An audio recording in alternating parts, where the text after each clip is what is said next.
Okay, guys, we got 4 games. The Rockets keep their season alive. My Celtics go up 3-1. The Raptors get that series to 2-all with just a slugfest of a game.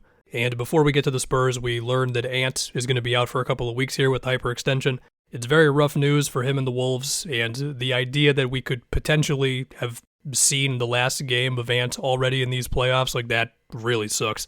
Now, it depends if the Nuggets can do it. I mean, Jokic has been bad, and I don't think anyone's going to give them their flowers if they can pull off this 3-1 comeback, but they've got the opportunity. Anyway, on to the Spurs beating the Blazers. Last game it was, can you win without Wemby? Harper and Castle go nuts. And tonight it was dealing with the big deficit on the road. First off, I was thinking maybe Game 6 for Wemby to come back. Nope, he's back in Game 4. Wemby's defense in the whole second half, but specifically the third quarter to get the Spurs back in that game, was really some unbelievable stuff. Avdia or Drew or Scoot choosing to not challenge him at the rim, where like Avdia might be driving on Champagny and he's got an angle, but he knows Wemby's there, so he picks it up. Or 2 different times when Avdia was in the paint. We know how much of his scoring has been at the basket this season, all the drives. And 2 different times he passes it up to Klingon, who is open, but he's open for a reason. Like, we know Klingon made threes in the regular season, but the Spurs are willing to live with him taking some threes, right? And even then, Wemby was able to get one closeout on one of these threes on Klingon anyway. I was like, how did you cover that much ground? 1 for 6 from Klingon in only 14 minutes in this one. I mean, Scoot had 2 different drives where he could have gone to the basket. One he shot a pull-up to, which to be fair, he was shooting those really, really well the first couple games of the series, but okay, that was a miss. Wemby influenced that. Another one where he just makes this bounce pass that you just don't need to make in that situation unless it's Wemby waiting for you at the rim. I think it ended up as a turnover.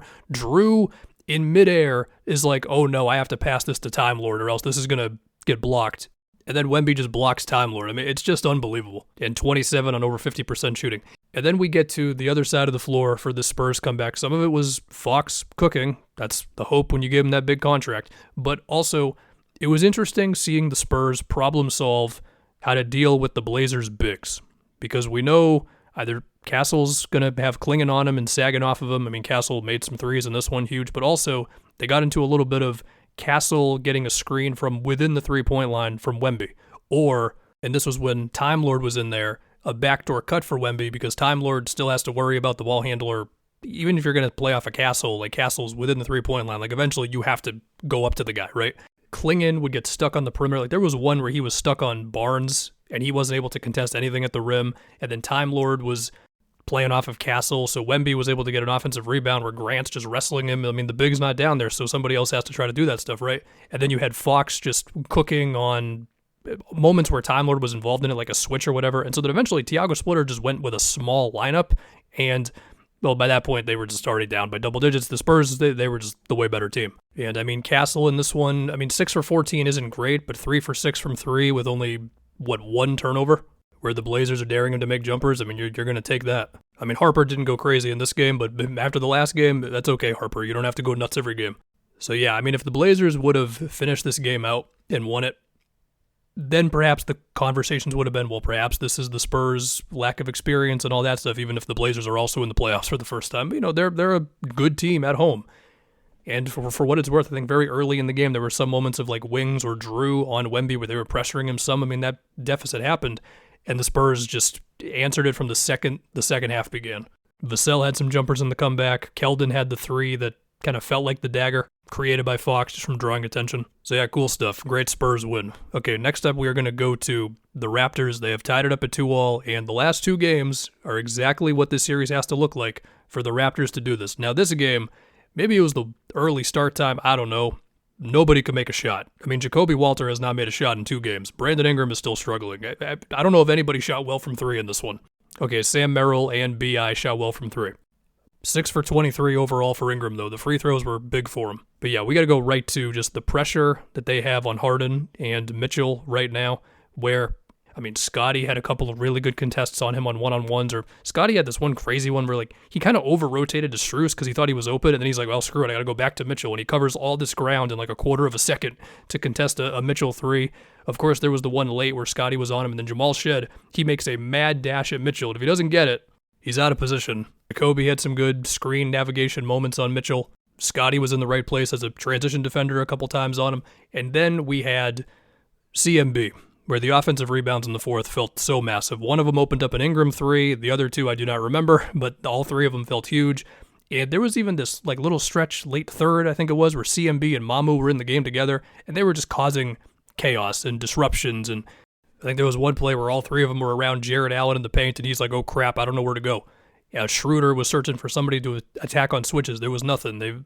I think Shedd's pressure caused a Jalen Tyson illegal screen. Like they just made the game as ugly as possible. And I mean, Harden had 7 turnovers in this one, and there was one Harden play late in this game that I feel like summed up the feeling of just being exhausted against the way the Raptors are playing defense and just flying around right now, where he held the ball for I think an entire possession. No passes until the very end. It's against Shed, and he is thinking about the step back three, and then he passes up on it at the last second to hit Mitchell with effectively a grenade. It was just a complete dogfight. We'll see if either team can make a three in the next one. Honestly, the Cavs getting to 10 made threes feels crazy based on the vibe of watching that game.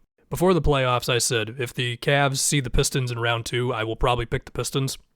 Now, we'll see because they're currently down 2-1, but it's just the physicality and all that you got to deal with, right? This was the type of game that makes you fear that for the Cavs, and I mean, listen, if the Raptors can do it 2 more times, they're going to win this thing, so we'll see.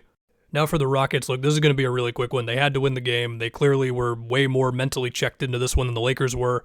If KD can come back for Game 5, I'm just saying, you got to take it one game at a time. If you can clean up the KD doubles enough, and KD just makes all of his jump shots, basically, maybe, okay? I don't think it's going to happen. I think the Lakers are going to win Game 5, but maybe. If KD is not playing, then I don't think they have any chance.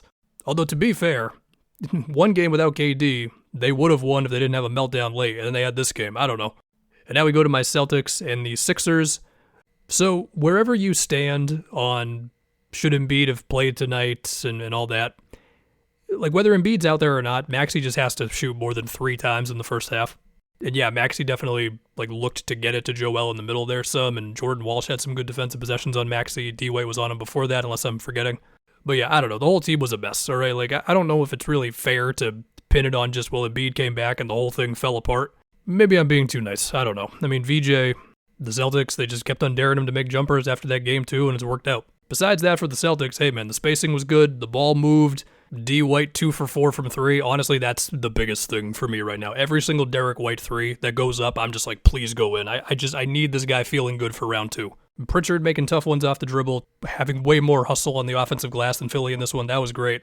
NBA.com says Tatum is running 10 pick and rolls per game in the playoffs through 3 games. They don't have this one counted yet. Now, he's of course running more than that, but NBA.com is very strict with that type of thing. And according to them, that is the most pick and rolls that Tatum has run in any playoffs so far. They opened up this game with a Kata-Tatum action where Embiid, I forget what he did, but I think Kata got behind him pretty easily, so they scored on that one. And it backs up the eye test from all the pick and pops he ran with Vooch in the other game. So, cool stuff. I was very happy with it.